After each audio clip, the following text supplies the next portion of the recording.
வணக்கம், welcome to Gym Jam. I'm Brinda Anand, physiotherapist at Smiles Fitness and Beauty Studio Padappai. இன்றைக்கி நம்ம பார்க்க போகிற டாபிக் வந்து பார்த்திங்கன்னா நெக் பெயினுக்கு என்னென்ன எக்ஸசைஸ் பண்ணலாம் அப்படின்னு சொல்லிட்டு. நெக் பெயினில் நிறைய டிஃப்ரென்ஸ் இருக்குது. ஆக்சுவலி டிஸ்க் ப்ராப்ளம் இருக்குது, இல்லைனா நெக் ஸ்ட்ரெயின் இருக்குது, இல்லை ட்ரப்பிசைட்டிஸ் இருக்குது. இது மாதிரி நிறைய கண்டிஷன்ஸ் இருக்குது. பட் இன்றைக்கி நம்ம காமனாக நெக் பெயின் வந்துச்சு மைல்ட் ஸ்டேஜில் என்ன எக்ஸசைசஸ் பண்ணி அதை சரி பண்ணலாம் அப்படின்றத நம்ம பார்க்கலாம். மெயினாக நெக் பெயின் வரதுக்கு இம்ப்ராப்பர் போஸ்டர் தான் ரொம்ப முக்கியமான ரீசன்ஸ். அது இல்லாமல் நம்மளுக்கு எலும்பு தேய்மானமாக இருக்கலாம், ஏஜ் ஃபேக்டர் இது மாதிரி வரும். ஸோ இந்த எக்ஸசைஸ் வந்து நெக் ஸ்ட்ரென்தனிங் எக்ஸசைஸ். ஸோ எல்லாருமே இந்த எக்ஸசைஸை நீங்கள் ஃபாலோ பண்ணலாம். பெயின் லைட்டாக இருக்க பட்சத்தில் நீங்கள் ஃபாலோ பண்ணிங்கன்னா இது உங்களுக்கு நல்ல டிஃப்ரென்ஸ் கொடுக்கும்.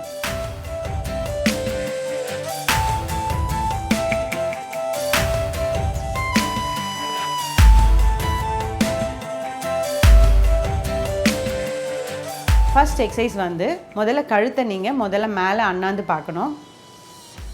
அதே மாதிரி ஹோல்ட் பண்ணிவிட்டு நெக்ஸ்ட்டு கீழே அதே மாதிரி குனிஞ்சு கொஞ்சம் வெயிட் பண்ணணும். அதே மாதிரி சைடில் பார்க்கணும், ஆப்போசிட் சைடில். அதே மாதிரி பொறுமையாக முடிஞ்சதுன்னா நெக் ரொட்டேஷனும் திரும்ப ஒரு வாட்டி பண்ணணும். இந்த எக்ஸசைஸ் எல்லாமே ஒரு 2 to 3 டைம்ஸ் ஃபஸ்ட்டு நீங்கள் எல்லா சைட்லேயும் பார்த்துட்டு அதுக்கப்புறமா நம்ம எக்ஸசைஸை ஸ்டார்ட் பண்ணணும். ஃபஸ்ட்டு எடுத்தோடனே இதை நீங்கள் ஃபஸ்ட்டு முடிச்சிடணும். இப்போ அடுத்து வந்து நம்ம என்ன பண்ண போகிறோன்னா, ஃபஸ்ட்டு வந்து கை ரெண்டுத்தையும் எடுத்து நெத்தி மேலே வச்சு அழுத்த போகிறோம். இப்படி நெக் வந்து அதை அழுத்தும் போது கை வந்து அதுக்கு கவுண்டராக வந்து ஆப்போசிட்டாக அழுத்தணும். இப்படி அழுத்தும் போது நெக்கில் வந்து நம்மளுக்கு நல்லா இருக்கிற அந்த டைட்னஸ் ஃபீல் ஆகும். இப்படி அழுத்தும் போது உங்களுக்கு நெக்கில் சுற்றி இருக்க மசில் கண்ட்ராக்ட் ஆகும், நல்ல ஸ்ட்ரென்தன் ஆகும். ஸோ இந்த எக்ஸசைஸ் அப்படியே ஹோல்ட் பண்ணி ஒரு 5 செகண்ட்ஸ் ஹோல்ட் பண்ணி அப்படியே மெயின்டைன் பண்ணிவிட்டு திரும்பவும் இது 3 to 4 டைம்ஸ் ரிப்பீட் பண்ண போகிறோம். இதே மாதிரி இப்போ நெக்ஸ்ட் என்ன பண்ணுறோன்னா, தலைக்கு பின்னாடி கையை கொண்டு போயிட்டு பின்னாடி வச்சுட்டு அதே மாதிரி ப்ரெஸ் பண்ண போகிறோம். அதுக்கு ஆப்போசிட்டாக வந்து தலையை அழுத்தணும், ஆப்போசிட்டாக கவுண்டர் ஆக்ஷன் வந்து நம்ம கையில் கொடுக்கணும். ஸோ இதை அதே மாதிரி ஹோல்ட் பண்ணி ஒரு 5 to 10 செகண்ட்ஸ் ஹோல்ட் பண்ணிட்ட பிறகு திரும்பவும் ரிப்பீட் பண்ண போகிறோம். இதே மாதிரி இப்போ வந்து சைடில் தலையோட சைடில் வச்சு நம்ம ப்ரெஸ் பண்ண போகிறோம். கையை கொண்டு போய் தலையோட சைடில் வச்சுட்டு அதே மாதிரி ஆப்போசிட்டாக ப்ரெஸ் பண்ணிவிட்டு ஹோல்ட் பண்ணிவிட்டு திரும்பவும் இதை 2 to 3 டைம்ஸ் ரிப்பீட் பண்ணணும்.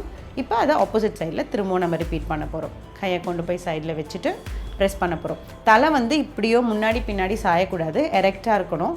அப்படியே மெயின்டைன் பண்ணிங்கன்னா உங்களுக்கு நெக்கில் கண்ட்ராக்ஷன் தெரியும். இது வந்து நெக்கை சுற்றி இருக்க மசிலில் ஸ்ட்ரென்தன் பண்ணுறதோட உங்களுக்கு எதுவும் ஸ்ட்ரெயின் ஆகாமல் இந்த எக்ஸசைஸ் வந்து ரொம்பவே பார்த்துக்கும். எந்த நெக் டிஸ்க் ப்ராப்ளமாக இருந்தாலும் இல்லை பிரேக்கியல் யூரியாலஜியா சியாட்டிக்கா என்ன கேள்விப்பட்டிங்கனாலும் இந்த எக்ஸசைஸ் கண்டிப்பாக உங்களுக்கு சொல்லிக் கொடுப்பாங்க. ரொம்பவே இம்பார்ட்டண்ட்டான எக்ஸசைஸ் இது. அடுத்து நம்ம பண்ண போகிற எக்ஸசைஸ் வந்து ஷோல்டர் ஷ்ரகிங். நெக்குக்கும் ஷோல்டருக்கும் ரொம்பவே கனெக்ஷன் இருக்குது. ஸோ இந்த எக்ஸசைஸ் பண்ணிங்கன்னா உங்களுக்கு neck region as well as shoulder region strengthen ஆகும். இப்போ என்ன பண்ண போகிறோன்னா, ஷோல்டரை பொறுமையாக நல்லா ஸ்ட்ரக் பண்ண போகிறோம். என்ன பண்ண போகிறோன்னா, தூக்கி நல்லா ரொட்டேட் பண்ணிவிட்டு விட போகிறோம். இதை வந்து ஃப்ரண்ட்டில் ஒரு 3 to 4 டைம்ஸ் கிளாக் வைஸ் டைரக்ஷனில் ஒரு 3 to 4 டைம்ஸ் பண்ணிவிட்டு திரும்பவும் ஆன்டி கிளாக் வைஸ் பொறுமையாக நல்லா தூக்கி ஸ்ட்ரக் பண்ணி விட போகிறோம். இந்த எக்ஸசைஸ் வந்து நெக்கில் ஏதாவது நர்வ் இம்பிஞ்ச்மெண்ட் இருந்துச்சுன்னா கூட உங்களுக்கு அது ரிலீஃப் கொடுக்கும். இதையும் 3 to 4 டைம்ஸ் நீங்கள் இதை ரிப்பீட் பண்ணணும்.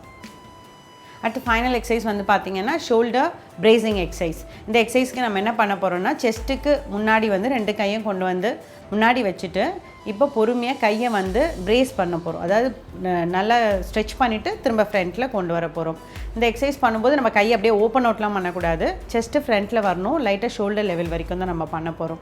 இதில் ரொம்ப இம்பார்ட்டண்ட்டாக நீங்கள் கவனிக்க வேண்டிய ஒரு விஷயம் வந்து என்னென்னா, பின்னாடி பார்த்திங்கன்னா 2 உங்களுக்கு ஸ்கேப்லாம் அந்த போன் இருக்கும் இல்லையா, 2 ஷோல்டர் பிளேட் போன் மாதிரி இருக்கும் இல்லைங்களா, அந்த போன் வந்து 2ம் வந்து ஒன்றா சேர்கிற மாதிரி இருக்கும். சேர்ந்துட்டு வெளியில் வரும். இதுதான் ப்ராப்பர் எக்ஸசைஸ் பொசிஷன். நீங்கள் இந்த எக்ஸசைஸை திரும்பவும் ஒரு 3 to 4 டைம்ஸ் வரைக்கும் ரிப்பீட் பண்ணி பண்ணுங்கள்.